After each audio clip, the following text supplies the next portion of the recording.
നമസ്തേ ദേവദേവ ശംഖചക്രാബ്ജധര നമസ്തേ വാസുദേവ മധുസൂദന ഹരേ നമസ്തേ നാരായണ നമസ്തേ നരകാരേ സമസ്തേശ്വര ശൗരേ നമസ്തേ ജഗൽപദേ. നിൻ തിരുവടി മായ ദേവിയെ കൊണ്ടു വിശ്വം സന്തതം സൃഷ്ടിച്ചു രക്ഷിച്ചു സംഹരിക്കുന്നു. സത്വാദി ഗുണത്രയമാശ്രയിച്ചെന്തിന്നെതെന്നുത്തമന്മാർക്കു പോലും അറിവാൻ വേലയത്രേ.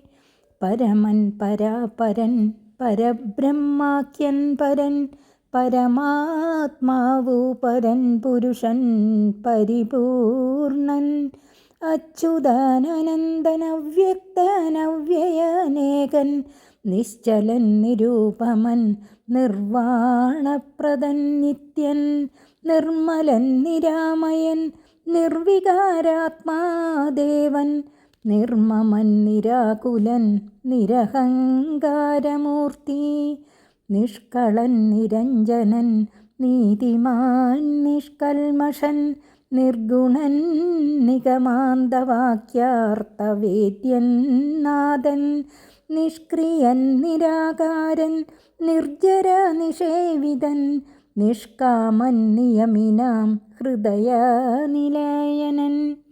അദ്വയനജനമൃതാനന്ദൻ നാരായണൻ വിദ്വൻ മാനസ പത്മധൂപൻ മധുവൈരി സത്യജ്ഞാനാത്മാ സമസ്തേശ്വരൻ സനാതനൻ സത്വസഞ്ജയ ജീവൻ സനകാദിഭിസേവ്യൻ തത്വാർത്ഥബോധരൂപൻ സകല ജഗന്മയൻ സത്താമാത്രനല്ലോ നിൻ തിരുവടി നൂനം.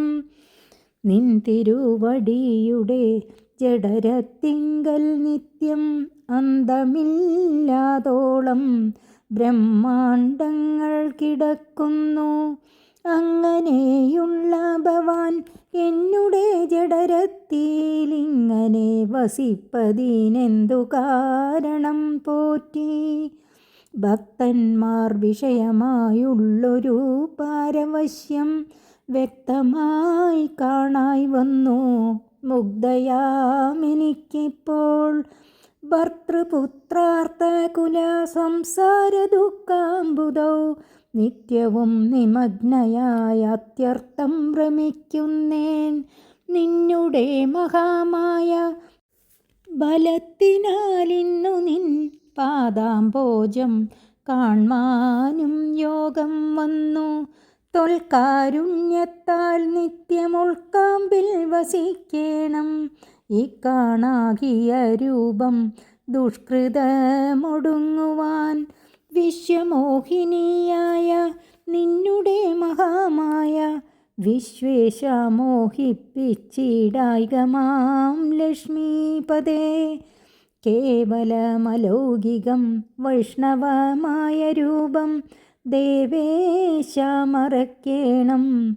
മറ്റുള്ളോർ കാണും മുൻപേ ലാളനാശ്ലേഷ്യാദ്യനുരൂപമായിരിപ്പോരു ബാലഭാവത്തെ മമ കാട്ടേണം ദയാനിധേ. പുത്രവാത്സല്യവ്യാജമായൊരു പരിചരണത്താലേ കടക്കേണം ദുഃഖ സംസാരാർണവം.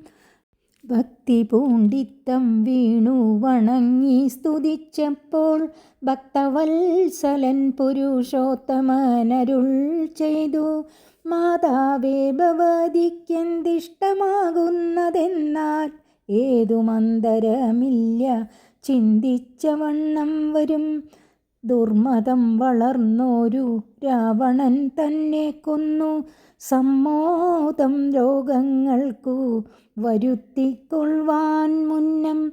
ബ്രഹ്മശങ്കര പ്രമുഖാമരപ്രവരന്മാർ നിർമ്മല പദങ്ങളാൽ സ്തുതിച്ചു സേവിക്കയാൽ മാനവ വംശത്തിങ്കൾ നിങ്ങൾക്കു തനയനായി മാനുഷവേഷം പൂണ്ടു ഭൂമിയിൽ പിറന്നു പുത്രനായി പിറക്കണം ഞാൻ തന്നെ നിങ്ങൾക്കെന്നു ചിത്തത്തിൽ നിരൂപിച്ചു സേവിച്ചു ചിരകാലം പൂർവജന്മനി പുനരതു കാരണമിപ്പോളേവം ഭൂതകമായ വേഷത്തെ കാട്ടിത്തന്നു.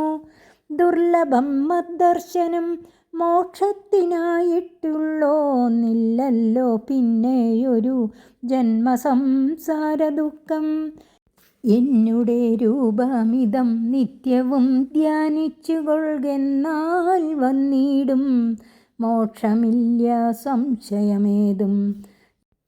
യാതൊരു മർത്യനിഹ നമ്മിലെ സംവാദമീതാദരാൽ പഠിക്കതാൻ കേൾക്കതാൻ ചെയ്യുന്നതും സാധിക്കും അവനു സാരൂപ്യമെന്നറിഞ്ഞാലും ചേതസി മരിക്കുമ്പോൾ മൽസ്മരണയുമുണ്ടാം. ഇത്തരമരുൾ ചെയ്തു ബാലഭാവത്തെ പൂണ്ടു സത്വരം കാലും കൈയും കുടഞ്ഞു കരയുന്നോൻ. അർത്ഥം പറയാം. ശംഖചക്രാബ്ജ ഗദാധാരിയായ ദേവദേവ ഹരേ മധുസൂദന അങ്ങേക്കു നമസ്കാരം. നാരായണ ജഗൽപദേ സർവേശ്വര അങ്ങേക്കു നമസ്കാരം. അങ്ങ് മായാദേവിയെ കൊണ്ട് ഈ ലോകത്തെ സൃഷ്ടിച്ചു രക്ഷിച്ചു സംഹരിക്കുന്നു. സത്വാദി ഗുണത്രയങ്ങളെ ആശ്രയിച്ച് അങ്ങ് എന്തിനിതൊക്കെ ചെയ്യുന്നു എന്നത് ജ്ഞാനികൾക്ക് പോലും അറിയുവാൻ പ്രയാസമാണ്. അങ്ങ് പരമാത്മാവാണ്, പരബ്രഹ്മമാണ്, നിശ്ചലനും നിർമ്മലനും നിഷ്കളങ്കനും നിർഗുണനുമാണ്.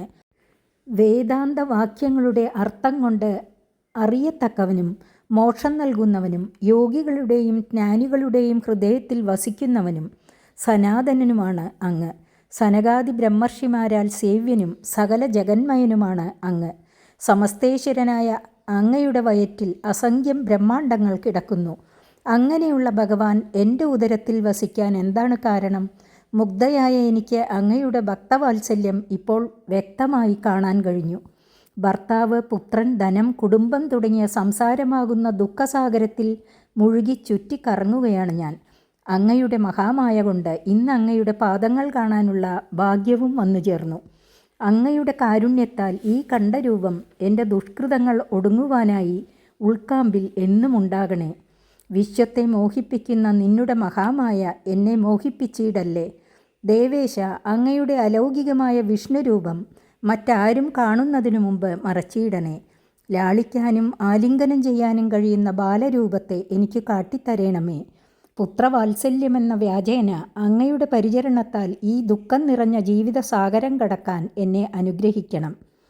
കൗസല്യാദേവി ഇപ്രകാരം ഭക്തിയോടെ ഭഗവാനെ സ്തുതിച്ചപ്പോൾ ഭക്തവത്സലനായ പുരുഷോത്തമൻ ഇപ്രകാരം പറഞ്ഞു: മാതാവേ, ഭവതി എന്താഗ്രഹിക്കുന്നുവോ അതുപോലെ നടക്കും. ദുർമതനായ രാവണനെ വധിച്ച് ലോകത്തിന് ശാന്തി വരുത്തുന്നതിനായി ബ്രഹ്മാവ്, ശങ്കരൻ തുടങ്ങിയവർ എന്നെ സ്തുതിക്കയാൽ മനുഷ്യവംശത്തിൽ നിങ്ങളുടെ പുത്രനായി ഞാൻ പിറന്നു. കഴിഞ്ഞ ജന്മത്തിൽ നിങ്ങൾ വളരെ കാലം എന്നെ ഉപാസിക്കുകയും നിങ്ങളുടെ പുത്രനായി ഞാൻ തന്നെ പിറക്കണമെന്ന് അപേക്ഷിക്കുകയും ചെയ്തു. അതുകൊണ്ടാണ് ഇപ്പോൾ ഈ വിധത്തിലുള്ള വേഷത്തെ കാട്ടിത്തന്നത്. എൻ്റെ ദുർലഭമായ ദർശനം ലഭിച്ചവർക്ക് ജന്മസംസാര ദുഃഖങ്ങൾ ഉണ്ടാകുകയില്ല. എൻ്റെ രൂപം നിത്യവും ധ്യാനിച്ചാൽ മോക്ഷം ലഭിക്കും. നമ്മൾ തമ്മിലുള്ള ഈ സംഭാഷണം പഠിക്കുകയും കേൾക്കുകയും ചെയ്യുന്നവന് മുക്തി ലഭിക്കുകയും മരിക്കുമ്പോൾ എൻ്റെ സ്മരണയുണ്ടാകുകയും ചെയ്യും. ഇങ്ങനെ പറഞ്ഞ ശേഷം ഭഗവാൻ ബാലരൂപം പൂണ്ട് കൈകാലുകൾ കുടഞ്ഞ് കരയുവാൻ തുടങ്ങി. രാമായ രാമഭദ്രായ രാമചന്ദ്രായ വേദസേ രഘുനാഥായ നാഥായ സീതാപതയേ നമഃ.